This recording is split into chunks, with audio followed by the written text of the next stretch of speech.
Students, आज हम लोग बायोलॉजी का एक बहुत ही इंटरेस्टिंग टॉपिक लेके आ गए जिसका नाम है हेरिडिटी। ज्यादातर बच्चे सोचते हैं कि बायोलॉजी एक रटने वाला सब्जेक्ट है, लेकिन आप लोग टिप्स एंड ट्रिक्स अप्लाई करके बायोलॉजी पढ़ोगे तो बायोलॉजी बहुत ही एक आसान सब्जेक्ट है। तो आज हम लोग पढ़ेंगे हेरिडिटी। हेरिडिटी का चैप्टर एक्सप्लेन किया हुआ है क्लास 10th के सिलेबस में, लेकिन अगर आप लोग हेरिडिटी को ढंग से समझ जाओगे इसी वीडियो के माध्यम से तो आप लोग का क्लास 12 में भी बायोलॉजी और हेरिडिटी बहुत आसान हो जाएगा। तो चलो शुरू करते हैं। What is heredity? Heredity is the nothing but passing और transmission of characters from one generation to other. Parents क्यों चाहते हैं कि सबका अपने अपने बच्चे हैं? क्योंकि पेरेंट्स जिंदगी भर जिंदा नहीं रह सकते हैं, तो अपना निशानी छोड़ के जाते हैं इस धरती पे अपने बच्चों के रूप में। तो क्यों हम अपना कैरेक्टर्स और ट्रेट्स बच्चों में ट्रांसफर कर देते हैं, which is known as the heredity. तो what is the variations? Parents involve होते हैं mostly, both the parents in case of the sexual reproduction. During the sexual reproduction, the differences in characters or traits among the individuals is known as the variation. Variation क्यों होता है? Variation इसलिए होता है कि एक पेरेंट्स का अगर दो बच्चे हैं तो दो बच्चे एज इट इज एक नहीं होते हैं, दो बच्चे अलग अलग होते हैं। हर एक बच्चे में जो डिफरेंसेस होता है that is known as the variations. What is genetics? हम लोग जानते हैं कि बायोलॉजी में बहुत सारे ब्रांचेस हैं। The branch of biology which deals with the variation and heredity is known as the genetics. Variations are found in both the characters, both the organisms, like asexually reproducing organism and sexually reproducing organism. Asexual reproduction में हम लोग को पता है कि single parent involve होते हैं, तो इस कारण इसमें वेरिएशंस भी कम होते हैं। और asexual reproduction mostly found in the lower classes of organisms and among in plants. But sexual reproduction always found in case of the higher organisms, which is the evolved classes like human being and mostly all the mammal categories. During the sexual reproductions, the variations becomes large because both the parents are involved in sexual reproduction through the gamete formation, which is fused to form the zygote. अब चलते हैं next topic. Sexual reproduction के case में क्या होता है? Normally एक male gamete जिसके पास हैप्लॉइड नंबर ऑफ क्रोमोसोम्स होता है और एक फीमेल गैमेट जिसके पास भी हैप्लॉइड नंबर ऑफ क्रोमोसोम्स होता है, they are fused together to form a zygote. Reproduction chapter से हम लोगों को क्या पता है कि रिप्रोडक्शन चैप्टर में हमारे बॉडी में 23 pairs of chromosomes are there in human body. उसमें से 22 pairs of chromosomes is known as the body chromosome, जिसका दूसरा नाम होता है ऑटोसोम्स, और एक पेयर ऑफ क्रोमोसोम्स होता है एलोसोम्स और सेक्स क्रोमोसोम।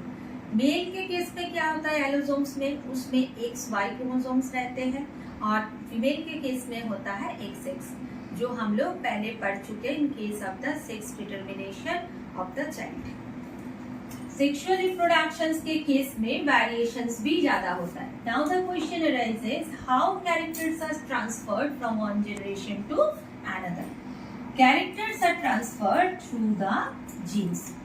आप क्वेश्चन आ रहा है जीन्स किसको कहते हैं? स्टूडेंट्स, जीन्स बोलते हैं, हम लोगों को पता है सेल्स के अंदर रहता है न्यूक्लियस, न्यूक्लियस के अंदर रहते हैं thread like chromosomes which is known as the which is made up of genes.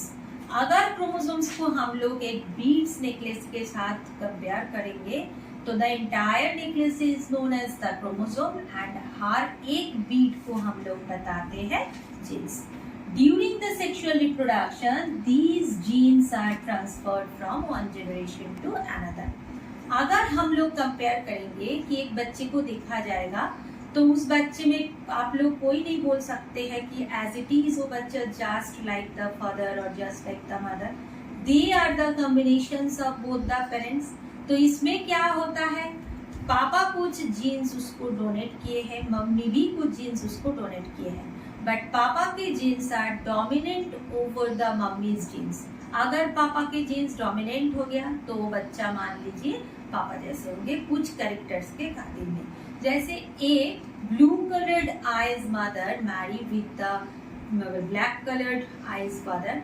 अगर बच्चे का ब्लैक कलर आई हो गया तो डेफिनेटली पापा का जो ब्लैक कलर आईज वाला जीन्स वो डोमिनेंट हो गया मम्मी का ब्लू कलर वाला जीन्स के ऊपर। तो definitely that particular genes are known as the dominant genes and which is merged over by the dominant genes that is known as the recessive genes। तो यही jeans जो Beed like structure होते हैं transfer होता है from one generation to another generation. Now we are coming in the traits. What are the traits? Traits are nothing but the characters. The term known as the characters is called the traits. The biological term of the characters are known as the traits. Traits are of two types. One is the acquired traits, and the one is the inherited traits. Inherited traits हम लोगों में आता है from the parents. मतलब parents जो हम लोगों को देते हैं that is known as the inherited traits. तो inherited traits किसको बताएंगे? अगर मान लो कोई बच्चा बहुत इंटेलिजेंट है अपने पापा या मम्मी के जैसे तो that is the inherited traits. मतलब जो बच्चा इनहेरिट किए हैं फ्रॉम हीज और हर एंसेस्टर्स और previous generations. But what is the acquired traits? Acquired traits are not inherited from their parental generation, that is obtained from the surroundings और obtained from surroundings। जैसे कोई बच्चा के parents दिखा गया कि दे आर बहुत काम एंड क्वाइट, बट बच्चे में बहुत गुस्सा हो जाता है जल्दी, तो वही बच्चे का गुस्सा कैसे क्यों हो जाता है? दैट इज हिज और हर एक्वायर्ड ट्रेट्स। मतलब वो बच्चा उससे इन्वायरमेंट से और सराउंडिंग से एक्वायर किए हैं। And these acquired traits never transmitted from the one generation to the next generation. अब आ रहा है who is the Gregor Johann Mendel. He is known as father of genetics. Father of genetics Gregor Johann Mendel को क्यों बताया जाता है? Because he was the first scientist who experimented on the pea plant to prove that genes are the hereditary which are transmitted from one generation to another generation। अब students देखिए इसमें क्या होता है कि हम लोगों को पता है कि जितना ज्यादा वेरिएशंस होता है उतना बच्चे में एडेप्टेबिलिटी कैपेसिटी ज्यादा होता है। आप लोग मान लीजिए 4 दोस्त है जो कोई पर्टिकुलर रीजन्स में बड़े हो रहे हैं। After completing your class 2 examination 4 में से आप कोई 4 डिफरेंट रीजन्स में व प्रोविंस में आपको अच्छा कॉलेज में एडमिशन मिल गया, तो उसमें से देखा गया कि 2 बच्चे बहुत अच्छे से अडाप्ट कर गए एंड बाकी 2 बच्चे उतना अच्छे से अडाप्ट नहीं कर पा रहे। They are suffering lots of problems. क्यों? एडेप्टेशंस क्यों होता है? जितना वेरिएशंस ग्रेटर होता है बच्चे में इंडिविजुअल में उतना ग्रेटर एबिलिटी होता है to adapt with the new environment, that is known as the adaptation. जितना आप में वेरिएशन होगा आप उतना जल्दी न्यू एनवायरनमेंट में खुद को अडॉप्ट कर लोगे। This is one of the greatest quality. अब हम लोग जानेंगे कि why the Mendel is called the father of genetics. Mendel was the first scientist who coined the term factor which is later known as gene. यही gene सबके अंदर रहते हैं जो एक जनरेशन से दूसरे जनरेशन में पास ऑन होता है। So through gene the characters are passing on from parents to the offsprings। How Mendel shows that genes are responsible for the transfer of the characters। इसलिए मेंडल क्या किया था? P plant लिए थे to show the variations। Why Mendel selected pea plant? Because pea plant shows contrasting characters। What do you mean by the contrasting characters? Contrasting means in case of the English which we are known as the opposite characters। It produces many offsprings in one cross। अगर Mendel कोई high evolve classes of organisms को लेते तो उनके offsprings productions में काफी साल लग जाते, जिसके लिए एक्सपेरिमेंट उतना अच्छे से नहीं हो पाता। इसीलिए उन्होंने मेनी ऑफ पी प्लांट लिए थे कि P plants can produces many offsprings in one cross। And the third and most important point is that it shows the short life cycles. Within 1 year, pea plant completes its life cycle. Now the 7 contrasting characters are what? First one is the pea shape, next one is the pea color, third one is the pod color, flower color, plant size, pod shape, position of the flower. These 7 characters are considered by Mendel to show the variations. Now we are studying some terms about the Mendel's experiment. Mendel ने 2 cross दिखाए थे. First one is the monohybrid cross and second one is the dihybrid cross. What is the monohybrid cross? Monohybrid means when we are considering single characters. Mono means, according to mathematics, we know that mono means single. When we are considering the single characters, then it is known as the monohybrid cross. And when we are considering the two characters, that is known as the dihybrid cross. In genetics, there is another combination of cross that is known as the polyhybrid cross, but which is not included in your syllabus. Dihybrid cross और monohybrid cross जानने से पहले हम लोगों को about the process some terms should be cleared. First one is the dominant characters. What are the dominant characters? Dominant characters are those characters which are the characters which are expressed in offsprings. अभी इसको हम लोग समझेंगे कि what is the dominant characters. अगर मान लीजिए कि कोई भी पापा का hair colour is black and उन्होंने कोई मैरी किए है एक ब्राउन कलर हेयर का लेडी को, तो उसमें क्या होता है, if the offsprings shows the brown colored hair, then the mama's brown colored hair characters are dominant over the papa's black colored hair genes. मतलब मम्मी का जो ब्राउन कलर के लिए रिस्पॉन्सिबल जीन्स मास्क कर देते पापा का जो ब्लैक कलर हेयर के लिए 2 जीन्स होता है. डोमिनेंट के उल्टा क्या होता है, that is the recessive, means the suppressed characters by dominant genes. The suppressed characters by dominant genes. मतलब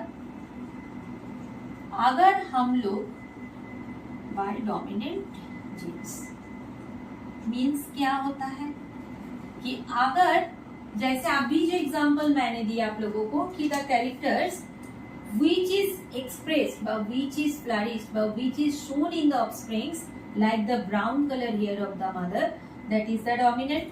But these of that offsprings के अंदर recessive characters भी है, मतलब पापा वाला black hair color characters भी है, which are not expressed due to the dominance power of the mother's brown colored hair gene. That particular characters which are remain inside the body of the offsprings but doesn't express, that is known as the recessive traits or recessive characters. So this is known as these are the definitions of dominant and recessive characters. और एक term होता है that is the F1 generation और first filial generation. What is the F1 generation? जब हम लोग cross करते हैं एक पापा और मम्मी के बीच, जैसे यहाँ पे अगर हम लोग ग्रीन और येलो के बीच क्रॉस करेंगे पॉट कलर के बीच, तो these green or yellow colored plants are the parental generations, and the first generations which we are obtained from the crossing of the parental generation, that is known as the F1 generation or first filial generation. First filial generation. Similarly, F2 generation is known as the second filial generation. सारे terms clear करेंगे आप लोगों के पास. अभी students अभी हम लोग सबसे इंटरेस्टिंग टॉपिक में आ गए, जो हेरिडिटी का सबसे इंटरेस्टिंग टॉपिक है, जो जानने के लिए हर एक बच्चे बहुत इंटरेस्टेड होंगे। हम क्या बताए थे कि मेंडेल का 2 प्रोसेस हुआ था, एक मोनोहाइब्रिड क्रॉस और एक डाइहाइब्रिड क्रॉस। मोनोहाइब्रिड क्रॉस में हम लोग क्या करेंगे, सिंगल कैरेक्टर्स को लेके हम लोग वहां पे चर्चा करेंगे। तो सिंगल कैरेक्टर यहाँ पे क्या है, टॉल, उसका कॉन्ट्रास्टिंग कैरेक्टर है ड्वार्फ। एक चीज आप लोग याद रखना, जो डोमिनेंट कैरेक्टर होता है उसको ऑलवेज हम लोग कैपिटल लेटर्स में लिखते हैं, और जो रिसेसिव कैरेक्टर्स होता है सेम लेटर से उसको डिनोट किया जाता है but in the small letters. और इसी ऐसे ही हम लोग मेंडेल के क्रॉस में उसको कंट्रास्टिंग कैरेक्टर समझते हैं। जब टॉल और ड्वार्फ 2 प्लांट्स में प्लांट को हम लोग क्रॉस करा रहे हैं, these 2 plants are known as the P generation और parental generation. After crossing हम लोग को क्या मिलेगा, एक T gamete capital T which is known as the tall gamete, और दूसरा dwarf gamete which is given by the dwarf plants. अब क्वेश्चन आते हैं कि क्यों एक एक करके गैमेट्स देते हैं। अगर पेरेंट 2 ही गैमेट्स दे देंगे तो उनका कोई और वहां पे एग्जिस्टेंस नहीं रहेंगे। तो बच्चे को इसलिए आप लोग पढ़ चुके हैं कि sex determination in the child के केस में कि पापा के पास पापा हेटेरोजाइगोट है, उनके पास X और Y 2 क्रोमोसोम्स रहते हैं। अगर पापा X क्रोमोसोम देते हैं और मम्मी के पास होमोजाइगस है, मम्मी के पास XX रहते हैं, तो पापा X क्रोमोसोम दे दिया और मम्मी का कोई ऑप्शन नहीं है, मम्मी को X ही क्रोमोसोम देना पड़ता है, तब हो जाते हैं डॉटर। और पापा अगर Y क्रोमोसोम दे देंगे और मम्मी का X क्रोमोसोम मिल के हो जाता है सन।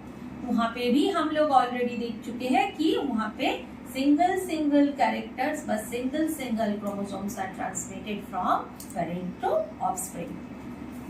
अब यही टॉपिक पे आ जाते हैं हम लोग। तो जब दोनों गैमेट्स फ्यूज करते हैं, कैपिटल T और स्मॉल t, टॉल और ड्वार्फ, तो कौन सा प्लांट्स दिखेगा, F1 जनरेशन में हर एक प्लांट्स आप लोगों को बाहर से लंबा प्लांट दिखेंगे, which is known as the hybrid term. क्यों लंबा दिख रहा है, मैं बताए थे आप लोगों को कि यार T is the dominant character, तो T क्या किया, कैप स्मॉल t को मास्क कर दिया, उसका कैरेक्टर को एक्सप्रेस करने नहीं दिया।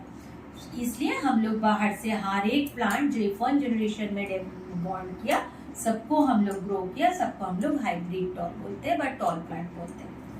अब हम लोग 2 हाइब्रिड टॉल प्लांट को लेके उसमें सेल्फ क्रॉसिंग कराएंगे।